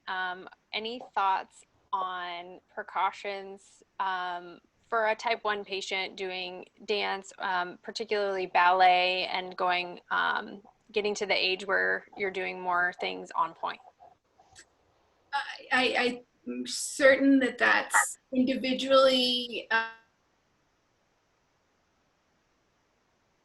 team. We do have a lot of concerns with joint hypermobility, so we need to make sure that you're working with a physical therapist or a trainer to keep the muscles strong to protect the joints, as well as protecting the spine with those hypermobile joints. But certainly dance in a safe manner is a nice activity for kids with OI. But definitely check with your care team to make sure it's safe for your child. Great. And then kind of to round out some of the therapy questions, I'll kind of lump a couple of them together. So there was a question about the difference between OT and PT. And then there's some questions about can you do physical therapy without a physical therapist? And then maybe some tips on how to maximize those virtual or Zoom type physical therapy visits. I think I'll touch upon the Zoom visits. I know some families are saying, well, we're just going to cancel because I don't think it's going to work well. It's hard. It's hard for the therapist. It's hard for the families. I would say give it a try. You have to be really open-minded. I've been finding if the parents use a cell phone versus maybe a computer, if they have access to that, because it moves with the child more, kids are really active. And also really being open with your therapist on things that are working and things that are not working for you before you give up on those telemedicine sessions. Difference between OT and PT, there's a lot of overlap. A lot of times we think of PT as community activities, promoting mobility, independent mobility, and OT working on activities of daily living, feeding, bathing, those kinds of things. They also work on a lot of fine motor and some school activities. So there's a lot of overlap, and a lot of therapists can work on both with you, or you work with both therapists at the same time. Great, thanks. Dr. Cheney, I think some of these questions might be best geared towards you. I know there's a lot of fears with all of us, but especially in the OI community about school possibly starting up in the fall in the midst of COVID. And so there's just questions about recommendations that you may have about returning to school and any other kind of precautions or recommendations you might want to share. I don't feel it's safe unless they're very careful about, so that's very feasible. I know a lot of places are talking about having half days or part days, or they're doing all sorts of changes in the school system to try and keep down the number of children. I think the very young, it's not a good idea, because the problem with very young children is they're friendly and they just want to play and they want to be around each other and they want to pick everything up. And I would not send a young child. I think an older, it's really a matter of how well they're going to prepare for it. And then I don't know if you know this, and maybe someone from the OI Foundation knows this answer, but there was a question about, do we know if there have been any children with OI that we're aware of who have had COVID and how they have done? I myself don't. I do think it partly has to do with how much lung disease they have, because that's where it ends up causing problems. And anybody with chronic lung disease is going to be at higher risk. They were originally saying that kids with just asthma were at higher risk, and now they're saying no, that severe asthma, yes, but mild asthma, they're fine and they can go to school. So I think my guess would be more related to how much it affects their lungs. Yeah, and speaking on just on behalf of the foundation, I do know that months ago when the pandemic first hit, we had heard from multiple individuals who have OI who said they had self-reported to us they had COVID-19, and we had done some follow-up with them. To be totally honest, I am not sure at this moment about the individual like follow-ups with each of those people though. And then maybe one question to kind of round out the COVID talk. What are your thoughts about people with OI wearing masks for a long period of time? Does it have any negative effects on their lungs? It's not so much a negative effect on their lungs as how hard it is for them to breathe and to keep a mask on. Some of the masks are very confining and they're going to get short of breath, and if they're able to take a break, like be away from people, like if they're not that close to people, but I think the majority actually will be fine with it, but the ones with more severe disease could have a hard time just with shortness of breath. Great. There's a question about food allergies among children with OI. Do any of the panelists know any, is it common food allergies in children with OI?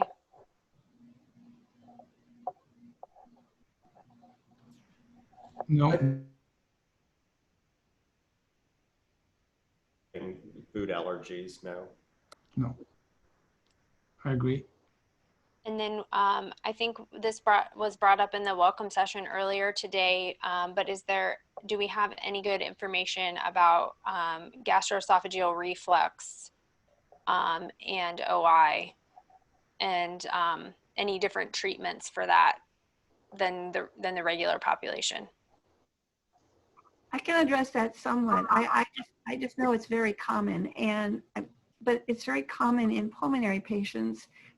It's common if they have a large belly, and it is a challenge to treat because the recommendation is to try and stay away from the proton pump inhibitors, the Prevacid, Prilosec, but they've taken Zantac off the market, and Pepcid is just not very strong. So I sort of have to look at it as when it's bad, treat it and try and keep it down to a minimum if you can. I agree with Dr. Cheney, and I want to add that that's the reason why, when starting to use bisphosphonate, we decide to abandon alendronate, oral alendronate, because too complicated and risky for, you know, the damage to the esophagus with the reflux.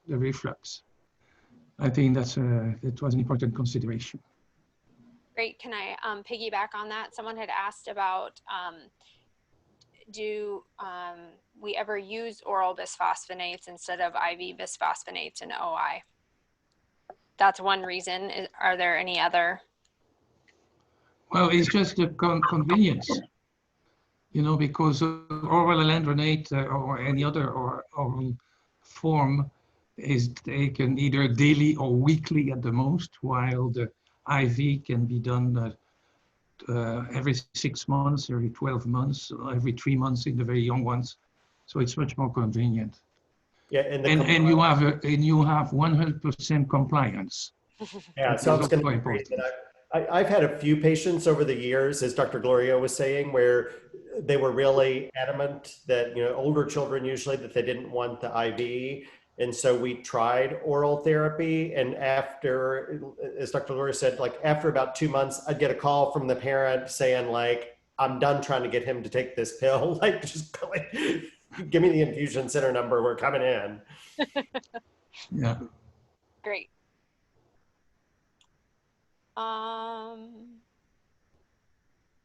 Any specific supplement suggestions for daily use? Calcium, vitamin D, any other supplements? Oh yes, vitamin D for sure, and calcium appropriate.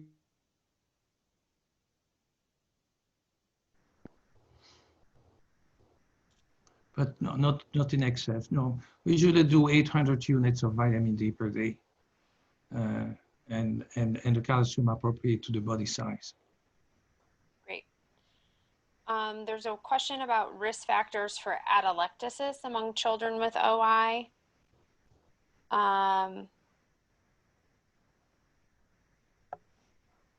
think, you know, atelectasis, anybody who has anesthesia gets atelectasis, but in general, Dr. Cheney, I think the question is more like a baseline respiratory issue with atelectasis. That's a complex question. I think the well child generally will not have much. I think as they get more lung disease, they're going to have more and more. I can't emphasize enough that I agree with exercise. Exercise is so good for kids, and it's good for the lungs, the taking deep breaths. And I have other patients with other lung diseases where they're prone to atelectasis, and something as simple as blowing up a balloon can really help.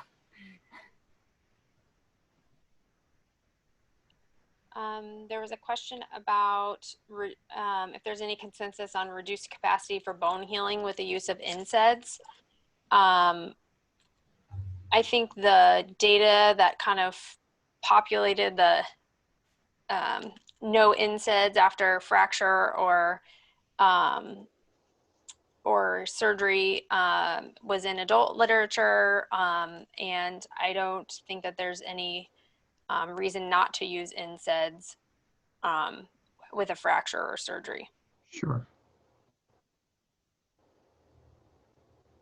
There was a question, and I think this probably goes back to our discussion earlier about how the types of OI used to be only 2 types. So the question is a little bit about that and a little bit about type 2 and 3. So one question was when a diagnosis of OI is made in utero, it seems like oftentimes the geneticist will default to calling it type 2.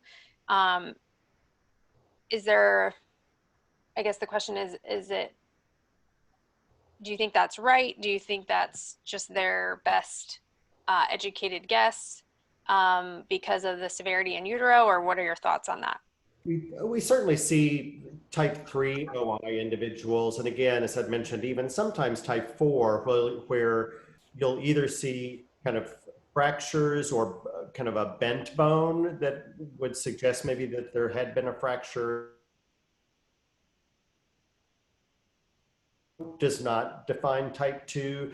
Certainly it is often a challenge because even with DNA testing, we often will see individuals that have the same kind of genetic change with either kind of type 2 or type 3 or type 3 and type 4. So that can't always distinguish it. I would say, again, though, in general, type 2 are ones where, because of the small rib cage, the poor mechanics of breathing that Dr. Cheney was discussing in some detail earlier, and again, probably also as she was mentioning, the fact that the structure of the lungs themselves is not normal, that the air spaces are too big, are typically what do not permit survival in the type 2 OI.